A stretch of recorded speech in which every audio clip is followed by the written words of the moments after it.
Well, certainly, yes. Harry and Meghan's detractors have been calling for them to be stripped of their HRH since they left the royal family over 5 years ago. But those calls seem to be growing louder and from a more widespread community. And I think that's partly because of this interview over the weekend, which has actually backfired spectacularly on Prince Harry. I think people are starting to lose patience and certainly lose interest in his many, many court battles. But also because last week it was revealed that Meghan has been using this HRH in a private capacity. There was a Prince William, he's reportedly furious after it emerged that Meghan Markle is still using her HRH title despite agreeing to drop the title when the Sussexes left royal duties. How is Will planning to deal with this? Yes, you're absolutely right. I think Meghan Markle has been very brazen recently with the use of the HRH. Now, royal fans will know in 2020, during the negotiations for Harry and Meghan to leave royal duties, it was agreed with Queen Elizabeth. Breaking right now, an astonishing plot by Prince William to finally deal with Prince Harry. Scandal erupts, allegiances fracture, a royal title teeters on the brink. Prince Harry now confronts the crown's severest sanction, and this time, even Meghan's support may not be enough. Atticus of Sussex, storybook ending about to close. Prince Harry's day of reckoning, a title at stake. I would be bringing my wife and children back to the UK at this point. I would love reconciliation with my family. There's no point in continuing to fight anymore. As I said, life is precious. I don't know. Since the palace's lovable, flame-hailed rogue, Diana's youngest and the Queen's golden grandson, Prince Harry, now hangs by a single fraying thread. The very monarchy he tried to modernize is poised for payback. Parliament is marching in, swords unsheathed, determined to pry Duke of Sussex and that coveted HRH off his resume. This isn't a hushed backstairs demotion, it's a public strip down, splashed across front pages and whispered through Westminster's corridor. Manners and tradition? Left in the dust, this is royal retribution, raw and messy. Hasn't he? I actually feel, for the first time, a bit sorry for him. He's so lost. He's deep down in that burrow, isn't he? It's sort of hard to retrieve yourself out of that. Well, that interview sparked widespread backlash. Westminster's upper chamber has morphed into the frontline trench of Operation Sussex. A fast-gathering petition now barrels through the Lords, demanding Harry's dukedom be yanked for turning the royal brand into prime-time farce. Backed by blue-blooded conservatives and an increasingly vocal public, the outcome feels less if than how soon. Harry can project Malibu nonchalance all he likes, but insiders insist this one cuts deeper than any paparazzi flash. Why? Because it's not mere politics, it's family. The very institution he once championed now stamps him with the scarlet R for risk. With the new poll revealing a majority of Brits want to see Harry stripped of his HRH title. For more, we're joined by royal expert Victoria Arbiter live from Melbourne. Let's call it what it was.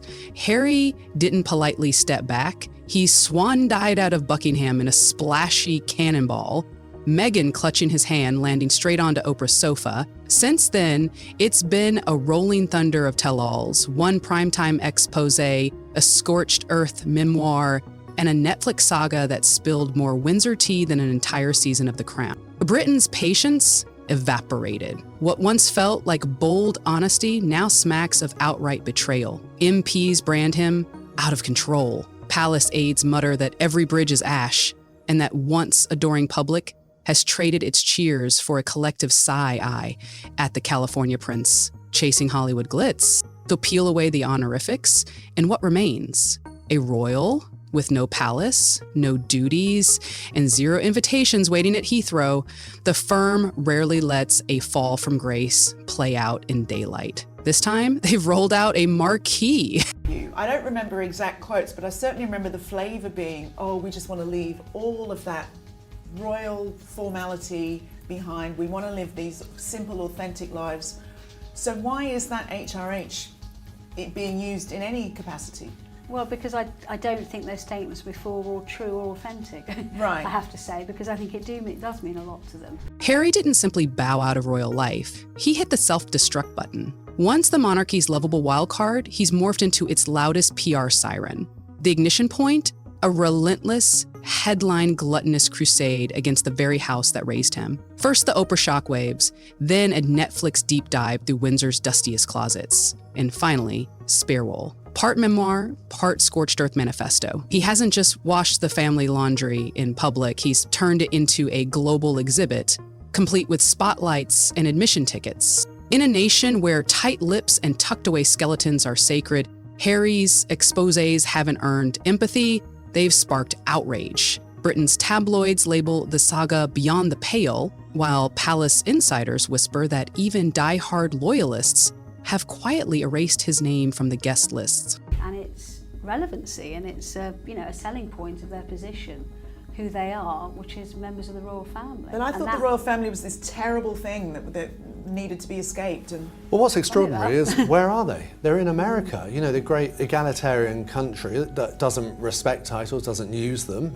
Everyone's equal. So to be handing out gifts, like, yes, you might be doing it privately, but then addressed from HRH, the Duchess of Sussex. Harry didn't just break the royal playbook. He tossed it into the palace fireplace and toasted marshmallows over the flames. In Windsor world, the first commandment is loyalty. No tears for the cameras, no skeletons on streaming, and absolutely no accusing your kin of ice-cold scheming. Harry shattered that code with a Netflix contract in one hand and a champagne flute in the other. The palace response? That trademark glacial silence. No rebuttals, no sit-downs, just doors quietly locking. But beneath the frosty exterior, insiders say the temperature dropped to sub-zero. King Charles took the broadside not as criticism of the crown, but as a dagger straight through the royal crest. One aide whispered that the monarch views it as a midday knifing on the palace steps, no coronet required. Therein lies the million-dollar question, Sarah. It's a lovely idea. I think most reasonably minded people would like to see a family reconcile, particularly in the wake of King Charles's health struggles. But at this point, I just don't see how it could happen. Even in the interview, there was one point after Harry had made some really quite startling claims. He even suggested that there are dark forces at play that want history. And William? He stopped even pretending. The brothers who once shared battlefield banter and inside jokes are now continents and principles apart. Insiders say it's William quietly steering the push to make Harry's exile official. Titles revoked, duties erased, full stop. This isn't sibling squabbling, it's reputational triage. Each Netflix reveal, every page of Spare hammers home that Harry doesn't want back in, yet he still clutches those royal honorifics like souvenirs from a house he helped set ablaze. Britain's response? A collective eye roll. You don't torch the family estate and still expect a seat at Christmas lunch. So Harry remains the monarchy's rogue son, too famous to ignore, too mutinous to forgive. And while Parliament sharpens the blade, the family he once cherished is making sure the palace gates stay firmly shut. Reportedly formulating a plan to finally strip Prince Harry and Meghan Markle of their HRH. The House of Lords is primed like a powder keg, and the target strapped to the barrel reads Duke of Sussex. The match? Harry's headline-grabbing BBC sit-down, equal parts grievance tour and royal eye roll, plus that ill-fated bid to stick British taxpayers with his personal security tab. The blast radius? Westminster's quarters and Britain's high streets, now echoing the same refrain. Privileges out, accountability in. Harry once basked in nationwide adoration. Today, he's tagged at contradiction on legs, ducking royal duty yet clinging to royal perks. For MPs on both benches, it's not just tone deaf, it's infuriating. Is a long-standing precedent, and there's good reason for it. Basically, the HRH is only given to working royals and senior members of the royal family. Recent polls are savage. Nearly 2/3 of Britons want HRH erased from both Harry and Meghan's passport. This isn't tabloid chatter. It's a rare moment of cross-party consensus. Conservatives, liberals, and everyone in between agree you can't slam the firm on Netflix, invoice the crown for protection, then expect to keep the monogram stationary. Bottom line, to the public, the Sussex brand has flipped from relatable rebels to embarrassing opportunists. And Parliament, reading the national mood, is sharpening the quill that could strike Duke of Sussex from the roll, turning royal rebellion into a cautionary tale, one petition signature at a time. A level of I guess, respect in the public, and also it's not a financial thing. Working royals do not profit, they do not use their names to make money. It's an honour to have an HRH. Absolutely. So the fact that she's continued to use this HRH when they've been instructed not to, I think is absolutely infuriating in Buckingham. What's really chafing the nation? Harry's mic drop exit from palace duty, followed by a stubborn grip on the glittering titles and perks, to taxpayers underwriting the royal ledger. It's a royal insult, privilege without the service. The crown may sparkle with diamonds, but it's bankrolled by everyday wallets, and those wallets are demanding a reckoning. The mood couldn't be clearer. Quit the royal club. Surrender the regalia. Harry's dukedom now sits dead center in Parliament's crosshairs, and the kingdom's collective trigger finger is itching. Source inside, close to the Prince of Wales, who spoke to the Daily Beast, he said that William's furious, unsurprisingly, and he's also already formulating plans to deal with this when he becomes monarch. I think Insiders say Harry is reeling, shocked, bruised, downright gutted by Westminster's sudden move to yank Duke of Sussex off his business card. He'd always banked on those titles as a thin, unbreakable thread back to the House of Windsor, proof he hadn't been cut loose completely, a reminder he still carried royal DNA. Now that thread is snapping. The institution he tried to keep one toe in has slammed the gate, and the chill hits harder than any tabloid sting. This petition isn't just parliamentary paperwork, it's the establishment's way of stamping exile in bold red ink. Translation: you left? Now take the crest off your luggage and don't bother ringing the bell. Is in, poor health at the moment, has other priorities. And I think that Will feels that this has just gotten out of hand and, we need to take a tougher line basically in the family against Harry and Meghan. The grim truth is sinking in. Harry's no longer merely the spare. He's on the verge of being scrubbed from the royal roll call altogether. Once he strode those palace corridors with swagger, now he's staring down something worse than exile. Total erasure from the family ledger. Friends say he sees the backlash as a vendetta with a Windsor stamp, led by the brother who once had his back. Prince William, formerly confidant, now chief adversary, is allegedly masterminding the purge. His patience exhausted by Harry's walkout and tell-all tirades. To Harry, this isn't parliamentary procedure. It's fratricide in full public view. A family split so raw it bleeds across the globe. That Charles probably doesn't want to go nuclear. He's always been a little bit too soft, in my humble opinion, when dealing with the fallout of Harry and Meghan's quite obvious breaches of the Sandringham Agreement. Detractors insist this isn't some Windsor grudge match. It's simple cause and effect. Years of primetime grievances, pay-per-view confessions, and Netflix flame-throwing have torched bridges no royal heir is supposed to touch. You can't douse the monarchy in gasoline, strike a match, and still expect a spare set of palace keys. As one courtier reportedly sighed, Harry knew the code, he shattered it. Now the bills come due. For Harry, losing Duke of Sussex isn't just a downgrading of stationery, it's the funeral bell for the royal identity he once wore like armor. Without the honorifics, he's suddenly a private citizen who used to carry a crown, now watching that legacy rub out his name in real time. And for a man raised under chandelier light, trained to salute, protect, and personify the firm, that's not merely a setback. It's an existential gut punch. Therein lies the million-dollar question, Sarah. It's a lovely idea. I think most reasonably minded people would like to see a family reconcile, particularly in the wake of King Charles's health struggles. But at this point, I just don't see how it could happen. Even in the interview, there was one point after Harry had made some really quite startling claims. He even suggested that there are dark forces at play that want history. The wound cuts deeper because the fight is unfolding in the harshest spotlight imaginable. Loud, ruthless, and void of any royal discretion. For the one-time darling of the palace, it feels less like discipline and more like a public flogging.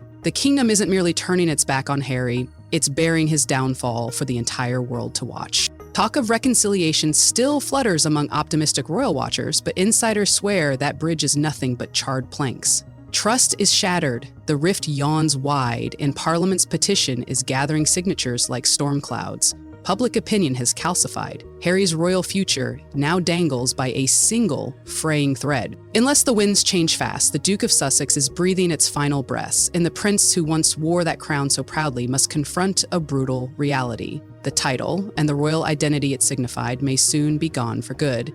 He said he was not prepared to share at this point. And that came across as something of a thinly veiled threat. And I think this is the issue that the royal family have. Anytime they have spoken to Harry, that conversation has ended up on a US news program with a friendly journalist. I just don't think they can trust him, and until they can trust him... Think the Duke stripping drama was savage? Strap in, now it's the HRH firestorm. Remember that 2020 no flaunt pledge? Turns out it's gone up in smoke, the latest spark. a seemingly innocent gift basket circulating with Meghan's name splashed across the tag as HRH, the Duchess of Sussex. Boom, instant palace facepalm. To Buckingham, that monogram wasn't a harmless typo. It was a neon-lit breach of the exit deal and a cheeky jab at royal authority. One aide muttered it felt like the Sussexes were declaring, "Sure, we quit, but the crown's still in our carry-on." And for a public already bristling over titles and taxpayer pennies, the stunt landed like salt on an open wound. In short, the HRH saga has officially detonated, and the palace is anything but amused. Yeah, I've always been of the opinion, Dan, that it would probably be actually William who enacts any sort of change. I think Charles in this instance is acting more, you could say, as a father and less like a king. He really needs to actually take the threat of the Sussexes a bit more seriously, because what the Sussexes do... As if the gift basket fiasco hadn't lit the fuse, Buckingham Palace just dropped a silent bomb. Overnight, every HRH beside Harry and Meghan's names vanished from the royal website. No press release, no polite footnote, just a precision delete. It's the monarchy's wordless mic drop. We're finished playing cordial. This isn't housekeeping, it's a declaration of divorce. Those missing letters signal the crown's readiness to sever the last shining thread, and the countdown to a full-blown title strip is officially ticking. If somebody has a royal title, one of the problems with the whole bullying allegations against Meghan Markle in the palace is that there was no recourse for a principal. They couldn't really discipline a principal like they could an employee. And so it's like, well, what do they do? And I think one of the things that should be an option is going, hey, if you're part of this family... Gripping those HRH initials isn't merely about a fancy prefix, it's about oxygen, status, relevance, the last whiff of palace privilege. Inside Buckingham's marble corridors, the move smacks of sheer audacity, practically a dare. Courtiers and an ever louder public see it as yet another provocation, each misuse chipping away at the final grains of goodwill. This isn't a spat over monograms, it's trench warfare over loyalty, power, and royal pride. And for Harry and Meghan, the battlefield stakes couldn't be higher. You probably just need to put yourself on the sidelines for a little bit, but he's also got Meghan, who's rallying the troops behind him on Instagram and showing that support. So that divide just keeps on getting wider. It certainly does, and also until Harry and Meghan are prepared to take accountability for their own actions. Harry's rebellion isn't just a Windsor family squabble, it's a glossy, cash-spending juggernaut. He's flipped blue blood into box office gold, parlaying palace gossip into Netflix mega seals. Spotify soundbites and a bestseller that reads like a royal expose. The delicious irony? He keeps railing against the crown while marketing his Duke of Sussex label, like a VIP pass to every studio lot in Hollywood. At Buckingham and a bristling parliament, it's the height of hypocrisy, weaponizing the very institution he trashes for headline-grabbing multi-million-dollar paydays. Call yourself a prince and princess. You must be raised and educated, have the UK culture in order to justify having those titles. That way, if somebody decides to leave, they know that walking out the door. But Harry and Meghan, even though she claims to hate everything royal, desperately clings to it. And it's sort of pathetic at this point that they're still using royal monograms and stuff like that. It's like, oh my gosh, guys, you left this 5 years ago. Like, you need to do something else now. And you claim you hate it too. That's the thing, you claim you hate it. Cue The Me You Can't See, Harry's raw mental health docuseries, and his headline-grabbing speeches on social justice. Worthy causes? Absolutely. But when a royal slaps a coronet on activism, it detonates protocol. Then came his on-camera plea for Americans to reject hate at the ballot box. An unmistakable dive into U.S. politics, crossing a line the Windsors treat like an electric fence. Partisan neutrality. Suddenly, the once modern prince is juggling a red-hot political grenade, and there's no royal glove thick enough to hold it. To critics, the whole media empire reeks of a five-star hustle. Harry cashing massive checks off royal cachet while publicly dismantling the institution that minted it. Noble messaging or not, they call it a swindle. An affront to centuries of tradition and duty, gift raft and streaming deals and bestseller royalties. There was no comment alongside it. She hasn't been with him at any of his court cases. She wasn't with him at the interview for the BBC. She hasn't made any comment on the security issues. It was seen as a show of support. Across Britain, the taxpayers propping up the crown feel flat out fleeced. To them, Harry looks less like the cheeky people's prince and more like a royal freeloader ditching duty yet gripping every perk and profit his title can spin. What was once endearing rebellion now reeks of cash in scandal after scandal, as if the monarchy has become nothing more than a glossy brand to be exploited. Depending on whom you ask, Harry is either a fearless mold breaker or a canny opportunist hawking palace secrets for Hollywood paydays. But one question is echoing from Westminster pubs to Buckingham's quarters. How much longer will the monarchy stomach a prince who's turned royal pedigree into a personal ATM and shows zero sign of hitting pause? Other royal families have those sorts of rules where you have to be educated or live in the country in order to remain on the line of succession. Oh, fantastic question, Dan. This is definitely the case in Sweden. It's somewhere built into the constitution.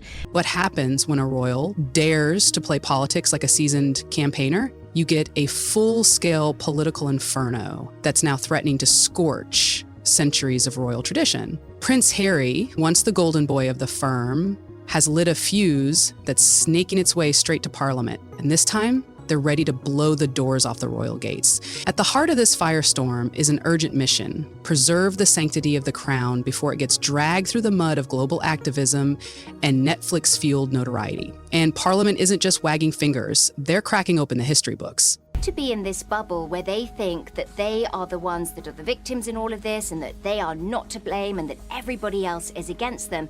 And until they're prepared to come to the table and acknowledge the faults that they have or the role that they have played in some of this, nobody is. MPs have reached deep into the archives and pulled out the Titles Deprivation Act of 1917, a World War-era statute once used to punish royals who backed Britain's enemies. Their warning is unmistakable. If the law could strip titles from traitors a century ago, it can do the same to Harry today. And that's just the opening salvo. Lawmakers are drafting an even sharper tool, the Dignity of the Crown Act. This new bill would bar any royal or peer from cashing in on their titles or wading into partisan battles. Squarely in its sights is Prince Harry, the self-exiled Duke whose activism on American soil has ruffled feathers in Westminster. He's urged U.S. voters to reject hate, nudge them toward candidates echoing his values, and champion causes laced with political overtones. Laudable or not, such moves flash crimson warning lights for a British royal, and Parliament is ready to hit the brakes. The understanding is that when he becomes monarch, they will be formally stripped of the HRH. And I'm sure Prince William has a lot of support for that from the public. Absolutely. Now, Prince William and Princess Catherine have... For many MPs, this isn't a matter of personal taste. It's an existential fight. The Crown's authority rests on a fragile pact of silence and impartiality. Once that curtain is pulled back, what separates a Windsor from any election-chasing politician? That's the nightmare keeping Westminster awake. In their eyes, Harry has gone rogue, shredding the unwritten rules, weaponizing his lineage for political spotlight, and they want repercussion. This isn't about one errant prince, grumbles a Commons insider. It's about drawing a bright red line. If a royal title can fuel activism today, it can peddle influence tomorrow. That's not monarchy, that's mayhem. Have situations where this has been done, where people have been publicly stripped of their titles. There's a little bit of blowback, but people understand monarchies are all streamlining. This is well within reason for Charles and the family to do this. And I don't think anybody would really be all that upset about it. Well, except for Harry and Meghan, because look, monarchies have to modernize all the time. And what we've got to think about is that the previous rules that... Out in the cheap seats, the nation watches, popcorn at the ready as the royal drama blazes across every screen. To some, Harry is a rebel with a righteous cause, fearless in calling out entrenched power. To others, he's a runaway Windsor, brandishing his pedigree to recraft a global persona and yanking the monarchy into a sideshow it never auditioned for. With dusty wartime statutes revived and a brand new Dignity of the Crown bill on the docket, the debate has shifted from will Parliament act to how fast can they pull the trigger. This inferno isn't burning out, it's roaring louder. And Prince Harry may be the first to feel the searing heat of a throne pushed to its limit. I think there's a lot of people that could apologise, but apologies work both ways. What chances do you reckon Meghan of doing that? Very slim to none.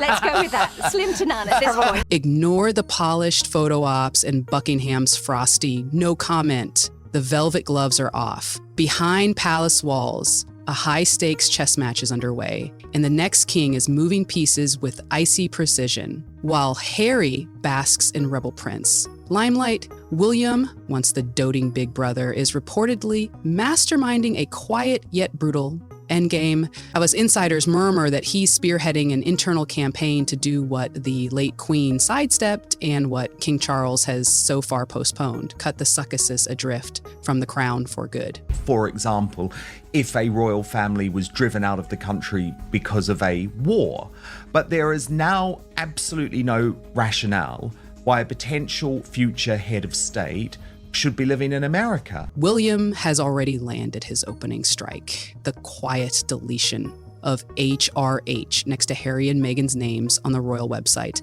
To outsiders, it looked like routine housekeeping. To palace watchers, it was a shot across the bow. No press conference, no flashy statement, just a silent slash of the quill, trimming the Sussexes out of the royal narrative. And that was only the opening gambit. Courtiers whisper that William is now leaning hard on senior aides, sympathetic MPs, and even his own father to tighten the screws on what some at court call a runaway branch of the family tree. 2 ex-working royals who rocketed to Hollywood-level fame on the crown's coattails, then turned around and torched the family brand.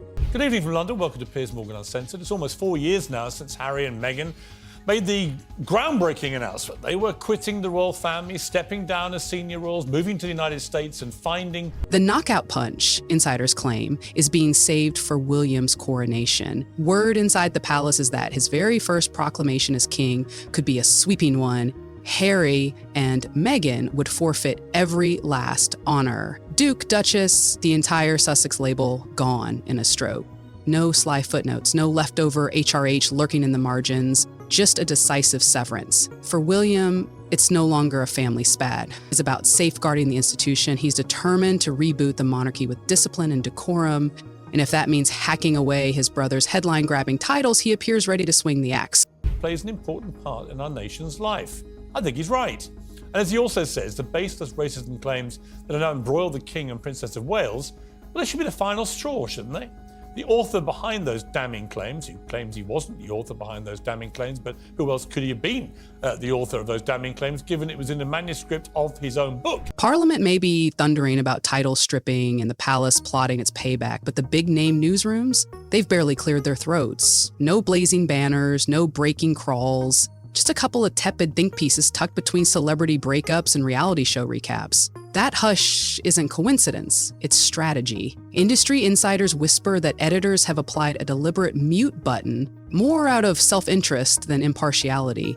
The Sussexes generate clicks, subscribers, and streaming bonanzas. Podcasts, docuseries, bombshell sit-downs. The outlets that once cheered them on now have revenue pipelines to protect. And few are keen to torch a cash cow by shouting about the looming royal guillotine. That the Prince of Wales plans to strip Harry and Meghan of their Sussex title when he becomes king. Westminster is rattling sabers and the palace is pulling strings, yet Britain's big news desks have slipped into monk-like silence. No banner headlines, no urgent tickers, just a couple of meh op-eds buried beneath celebrity divorces. That hush isn't random, it's tactical. One camp says editors are shielding their cash flow. The Sussex machine spews clicks, ratings, and streaming gold, and no outlet wants to torch its own ATM. Others catch the scent of something older, an age-old Windsor trick, sweet with palace incense. The monarchy's favorite crisis antidote is wordless suffocation. Clamp down, leak sparingly, let rumor fill the void. Courtiers give discreet nudges, pliant producers shift segments,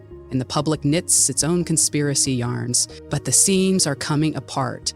Petitions are snowballing, MPs are snarling, and royal tempers are volcanic. In that glare, the media's whisper looks less like prudence and more like panic. Have Harry and Meghan become too profitable, too enmeshed in Hollywood deals to face an unfiltered spotlight? Because when even the tabloids balk at a royal scandal this juicy, the story morphs from what's happening into what exactly are they scared to publish? Himself in the web of his own lies. Yeah, what a series of events, right? And what a frustrating experience for me for a book that was so heavily vetted, legaled, I's dotted, T's crossed, and a book that I was extremely proud of, now completely overshadowed by... One thing's unmistakable. This press blackout, whether palace engineered or profit driven, amplifies the suspense rather than soothing the crown's bruises. If the axe finally swings, the fallout won't be merely ceremonial. It'll be a financial and reputational massacre. For Harry and Meghan, losing the Duke and Duchess monikers would do more than dent egos.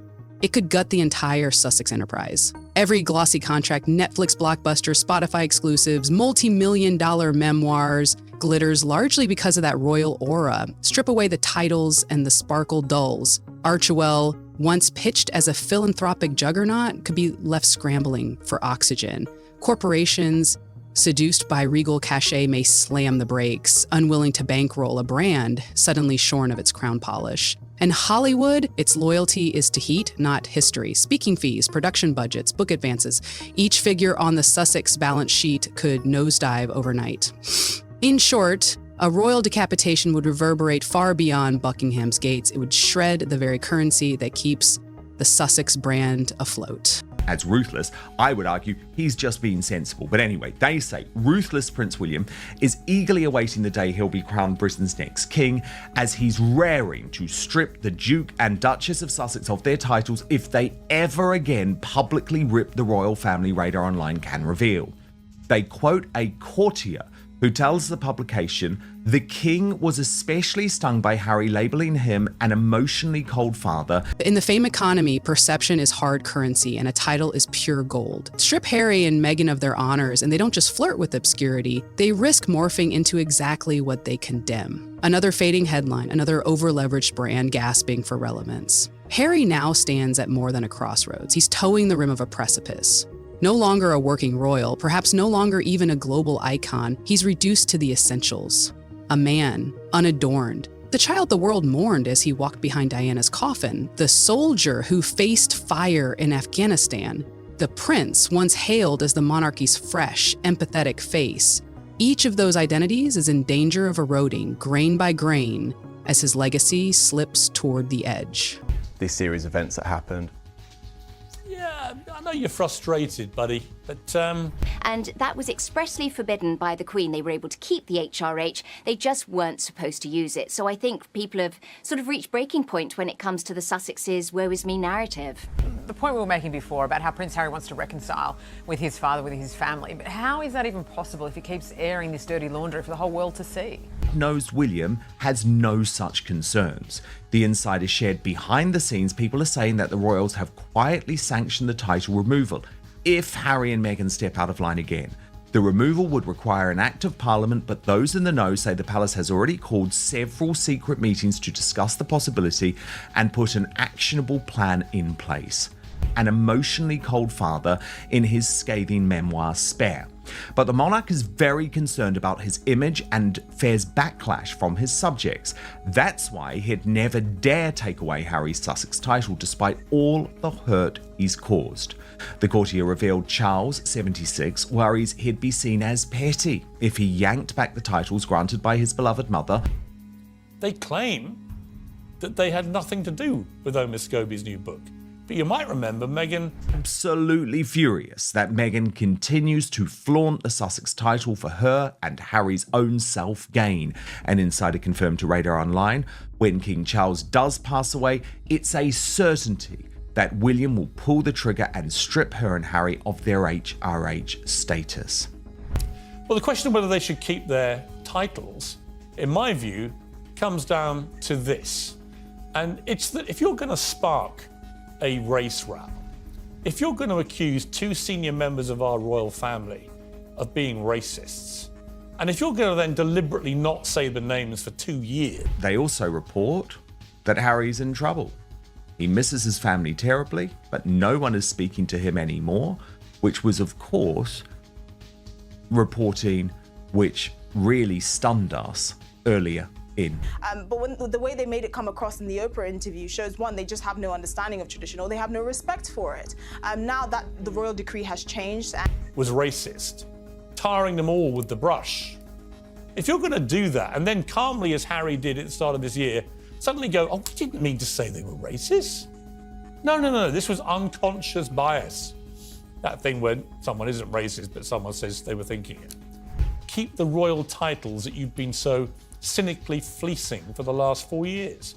Children, Zara Tindall and Peter Phillips, weren't entitled to use the title Prince and Princess because at the time, only male members of the royal family could pass down their titles. A couple who put out after the birth of their first child, Prince Archie, that he wouldn't have a title. They told sources close to them, such as their friend Omid Scobie, they said, no, we don't want titles, that sort of thing.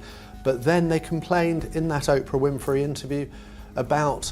By doing this, the Bob Seeley idea, I think it just makes them into victims, gives them even more publicity. There they are over all the world's headlines again as people, there must be some truth surely in what they're...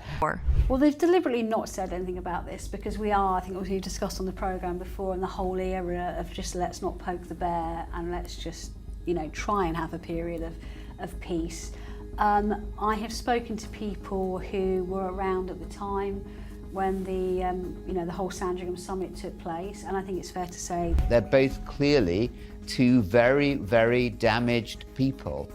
Them continuing to disparage the royal family and turn their noses up at tradition and even the notion of hereditary privilege itself, Meghan and Harry apparently always wanted their children to carry the titles of princess and prince. That has now happened. Family are eligible to be in the line of succession, but also female members of the royal family are also eligible to pass down their titles. And on one hand, I get it, but on the other hand, God, it's a bit rich, isn't it? I mean, it's very rich, and most people can't help but think that they did this for money. Of course, the couple will dispute that, Damaging to the royal family and the monarchy. They've taken hundreds of millions of dollars to do it. It is unprecedented in history for two renegade royals to go off and enrich themselves, making money out of targeting the royal family, isn't it? We've never seen this before. From Meghan Markle's latest break with royal protocol, will William start to take a stronger line with his brother? And why are some people thinking Prince Andrew, for want of a better way, a gentleman's agreement, that they would not be using their HRHs for commercial purposes? Now, obviously, the Sussexes have immediately hit back and said, well, she's not using this for commercial purposes. This was a gift basket to a close friend of hers. I think it's something she never expected to be made. But obviously it sparked a lot of questions about why even in private she's using that full title, Her Royal Highness, just in correspondence with friends. It's really quite extraordinary. But I have to say though, I mean, the reason we know about it is because it's featured in the podcast. Why is Meghan doing this podcast? To promote her lifestyle brand. Meghan herself posted on Instagram a message she had received which was addressed to Your Royal Highness. So she wasn't embarrassed to publicise that. It seems quite the opposite. She's keen to make that point that she is a Royal Highness. Reports have come from the Sussexes that they actually just wanted their kids to have their birthright, as Harry put it. But again, it's Harry's birthright to be a prince, and he's done everything to disparage the institution that has given him this birthright. So again, it's very odd. We obviously know that the Sussexes have made a lot of money off their titles, given the fact that they have a Netflix documentary and they had now Harry's book Spare. They're very aware that this wouldn't have happened if they weren't members of the royal family and they didn't have these titles. And it's also quite disparaging and insulting because they're effectively prostituting their titles and the royal family to make more money. What is really odd is the fact that Harry and Meghan deliberately to set out to hurt, harm, belittle, besmirch the monarch and the wife of the heir to the throne. That's unprecedented. Of course it's damaging, but of course the damaging action comes out of damaged people. The question is, I think, just what's the best way? Found out that at the time their children wouldn't be eligible to be prince and princess, although they were forgetting the fact that Princess Royal Anne... This push to tear away his titles has outgrown court etiquette. It's now a showdown over accountability, optics, and the steep price of disobedience. Parliament isn't debating anymore. It's advancing. The palace isn't just observing, it's plotting. And the public, the spell is broken. They want explanations, not fairy dust. The bridge is ablaze, the crown is slipping, and the velvet curtain is sliding shut. What began as a fairy tale has curdled into a darker legend. rebellion on the brink of reckoning. The next act won't open on applause, but on fallout. And as historians ready their quills, one stark question echoes: what's left of a prince when the palace finally bolts its gates?